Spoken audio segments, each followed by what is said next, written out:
Hi team, welcome in today. Today's something a little bit different. We're actually doing a stretching session. I've classified this one as a green level. This one's pretty much accessible to anyone. With some of the warmer weather in Australia, or in the southern hemisphere I should say, a lot of people in our community are beginning to take up running. And this session here is something perfect to do after your run. So if you've gone out and smashed yourself on a 5K, a 10K, half marathon, whatever, this one it's 11 minutes. So it's you can add this to the end of your run. It doesn't take up too much of your day, but it's going to do a lot to actually help relieve some of those tightened muscles. And if you can do this before you go to bed, or you do it at the end of the day, it'll help to build your flexibility and range of motion for the rest of your life. So this is something that you can do 2 or 3 times a week or after every run. It won't do you any damage. I won't run through any tutorials on this one. What we'll do is just have this as an 11-minute block, so you can get straight into it, start, and you can wind down from your runs. So look, let's go. I'll press, I won't do any watch timing here. I've got a heart rate on the screen, but it's not gonna be too important because we're not focusing on the how our heart responds to the movements. We're gonna focus more on spending the time in the stretches. So here we go, 20 seconds. We're gonna start off with the right standing quad stretch. So I'm gonna move my way over here towards this rack so I can place my left hand on the rack, okay? Now, with static stretches, these are what we call static. We're standing in one position or sitting in one position and holding a stretch. What you wanna do is think about a couple of things. So as we get into the right quad, I'm gonna lift my right leg, right hand grabs the ankle, and I'm gonna pull my ankle and my heel towards my butt. Now from here, if you're good enough with your balance, what you can do, stand tall, take that left hand off, grab the foot as well, and pull it in towards your hips. I want you to squeeze your butt and push your hips forward so you're standing nice and straight. And you can see here, if I'm doing this right, I'm also getting a pretty good stretch across my chest there too. So we're gonna release that, 15 seconds to shake it out. Now, this is really quick. This is 30-second hold for each of these stretches. It is actually more beneficial if you can get a full 2-minute hold in. But what I'd like you to do is package this all neatly together so that you've got an 11-minute block. Because 30 seconds is definitely better than 0 seconds with all this. We're doing the left hand quad stretch now. So squeezing the butt, pushing the hips forward. One of the initial markers that was taught to me was that if you can stretch your quad like this and your heel can actually touch your glute, touch your butt cheek, then you're ready for a marathon. So if you can't quite get to that stretch yet, they say, or they used to say, that that's what you'd use as a marker for your readiness for a full marathon, is if your butt can touch your glute there. Okay, we're doing our right hand standing calf. Back to this rig. What I'm gonna do is take my right leg behind me, keep that nice and straight, press the heel down, and you can see my left leg is actually bending and leaning forward. So what I'd like to do is let me go sideways. I'd like to get a nice straight line down my back, down my spine, and down this back leg. Press the heel down if you can. Now you don't want pain. If you feel pain in any of these stretches, you need to stop, you need to back it off. What we're looking for, and you know exactly what it is when you get to it, is that nice, intense pull, that burn of a stretch. Pain, sharp, searing, acute pain is no good. That indicates some sort of an injury. So left hand side now, let's go. Pushing that back, bending the right leg, and you can see, hopefully I've got a nice straight line. It's like a launching ramp from the floor, my ankle, all the way up through my spine and through my skull there. So just holding it. My left calf is actually pretty tight compared to my right. That shows some kind of an imbalance, probably from my hips and shoulders. I don't know, I haven't done a gait analysis on myself. There we go. Nice, so after this we've got the wide hamstring. You're gonna find yourself a nice spot in the room, feet really, really wide. And actually I'm gonna go side on, well, about 3/4. Really, really wide feet, toes pointing forward. I'm gonna hinge at the hips. So this is like a good morning, like a wide-legged good morning. And I'm not gonna curl my back. I don't really care for fingertips on the floor at this point.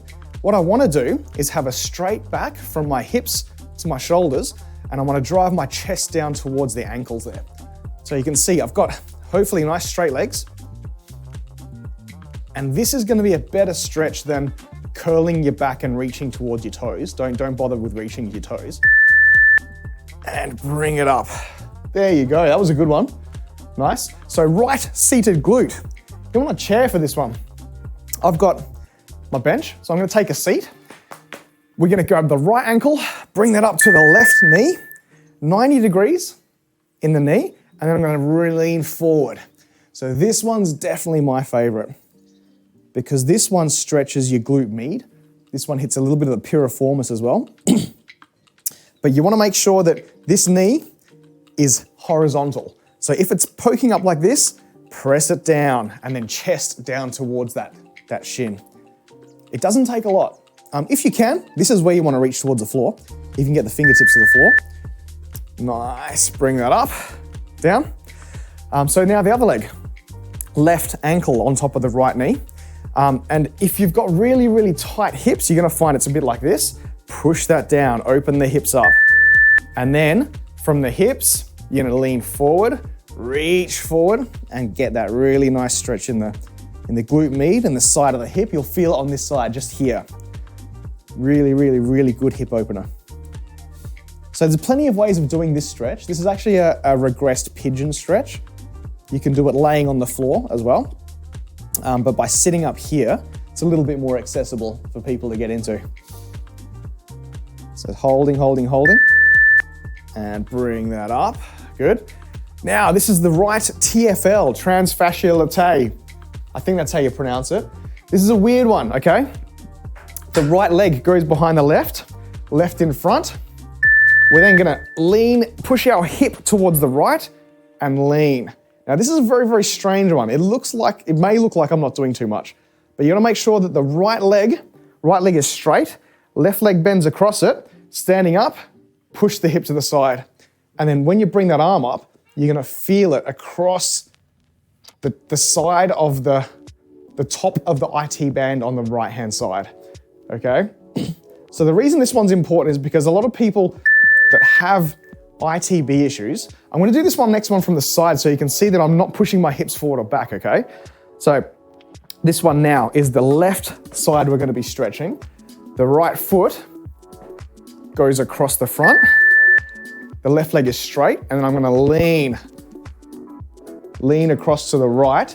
So I'm getting that nice stretch across here. Because the ITB it's a cartilage, the iliotibial band. It cannot be stretched. You can't actually physically stretch your ITB. The tissues don't elasticize like that. What they do attach to at the top though is called the TFL, and that's what we're stretching now. You can actually stretch the little muscle at the top of the IT band. Good. So if you do have the side of the pain or side of the knee pain, that stretch just then, fantastic. So now we've got the right hand glute ham Thor. What we're gonna do is right hand, right leg goes out straight. Whoa, that beeped a bit funny. We're gonna lean down into that right leg. So you see the left foot is on the side of the right knee. We're just gonna reach and hold this one. Now you see I've got a full 2 minutes up here. After 30 seconds, we're gonna swap and change. So we're gonna hold this for 30 seconds. So another 10 seconds here. Breathing in, try and reach towards the toe. If you can't reach the toe, hit that ankle. So now we're gonna move that left ankle on top of the right knee and then reach again. And you can see, oh, it's a bit more now. You can't cheat now. Now that the ankle is on top of the knee, it's straightening that leg out. Hold this until we get to the 1 minute mark. So just breathe into your belly, holding those toes. If you can, reach down, both hands, reaching the toes. Okay, in 3 seconds, what we're gonna do now, leaning back, keeping the ankle on the knee, pull this foot back towards your butt, and now pushing your chest towards that ankle.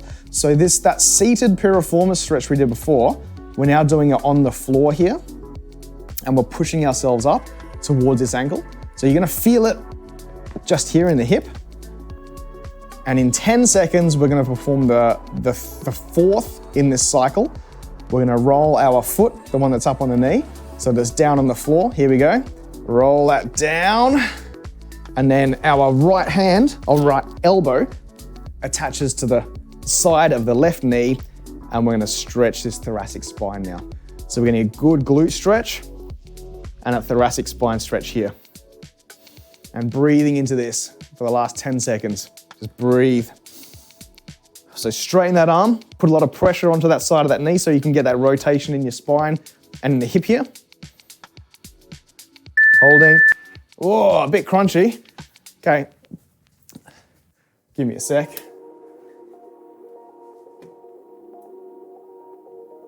There we go. That should fix it.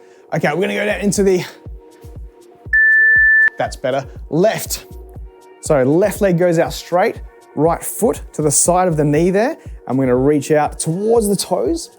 So remember, like I said there, if you can't hit the toes, go for the ankle, or even just the shin, just hold that one. What you're aiming for is being able to interweave your fingers on the other side of the foot there. But once you feel that stretch, once you feel that really, really nice burn, just hold that. Hold it, hold it, hold it. Breathe. And now's time to pop that ankle on top of the knee and holding this for 30 seconds. So, it's a little bit more difficult. And the reason this one's more difficult is because we can't cheat. We've actually got our ankle on top of the knee, so we're not able to cheat this one. So breathing. In 5 seconds, what we're gonna do now is bring that, leaning back, bringing the foot close to your butt, and then pressing our chest up towards the ankle here. So really just pressing it in. And you're gonna feel it right here now, in this right hip. So this is the extension of that seated glute stretch that we just did before. Holding. Nice. And then rolling down so that our right foot is on the floor and our left hand comes up into that right knee and twists. So now again, we've got this thoracic twist going on. Straightening this arm, really pulling the right shoulder blade back and getting that right hip stretched a little bit more across the body. You got 7 more seconds. And just take a seat, unwind, sit down, limber up. And that, my friends, you see there, we hit probably a good half a dozen worth, like a half a dozen stretches to do really, really quickly and concisely after a run. So you can see that doesn't add a lot of time. That was a very, very quick video, very, very quick shoot. And it's so easy just to, as you get back from your run, you got your water, you're toweling it off, you're just walking around, tack that onto the end of a run, any run, all of your runs. And that'll help you to limber up and help you to actually grow stronger for your next run. Or if there's a day, you know what, I'm not feeling too good. Those days where you maybe didn't sleep that well or you're actually feeling a little bit sick. You know, when people ask me, hey Jeff, I'm sick, should I still work out? If you're feeling really poorly, doing something like that will actually help your body just mobilize a little bit, move around. It'll help you build a little bit of a sweat and just to feel good because you're moving. So yeah, that was a good one. Thanks for joining me. This will be in the playlist for warm-ups and stretches. But if you would like to check out some of the other videos, have a look at the channel playlist there. There are some bodyweight, beginner, intermediate, and advanced workouts, and even some kettlebell workouts there too. Or check us out on Twitch, twitch.tv/fit for purpose, every Adelaide weekday morning. All right, see ya.